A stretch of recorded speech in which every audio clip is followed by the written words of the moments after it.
নিৰ্বাচনৰ সময়ত আমি প্ৰতিশ্ৰুতি দিছিলো যে 1 লাখ যুৱক যুৱতীক আমি চৰকাৰী চাকৰি দিম 90,000 যুৱক যুৱতীক চৰকাৰী চাকৰি দিয়াৰ পিছত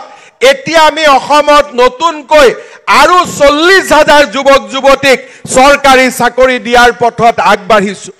আজি আমি অসমৰ নিবনুৱা যুৱক যুৱতীসকলক চৰকাৰী চাকৰিৰ সমান্তৰালভাৱে যাতে নিজৰ ভৰিৰ ওপৰত নিজে থিয় হৈ তেওঁলোকে অসমত এটা উদ্যোগীকৰণৰ বাতাবৰণ নিৰ্মাণ কৰিব পাৰে তাৰ বাবে আমি যুৱক যুৱতীসকলক বেংকৰ কোনো ধৰণৰ মৰ্টগেজ নোহোৱাকৈ চৰকাৰৰ পৰা পোনে 2 লাখ টকাৰ সাহায্য দিয়াৰ আন এখন আঁচনিও আমি ইতিমধ্যে আৰম্ভ কৰিছো এই আঁচনিখন যিসকল যুৱকে লাভ কৰিব তেওঁলোকক 2 লাখ টকা আমি তেওঁলোকৰ বেংক একাউণ্টলৈকে হস্তান্তৰ কৰিম আৰু ভৱিষ্যতে তেওঁলোকে এই 2 লাখ টকাৰ উপৰিও বেংকৰ পৰা যাতে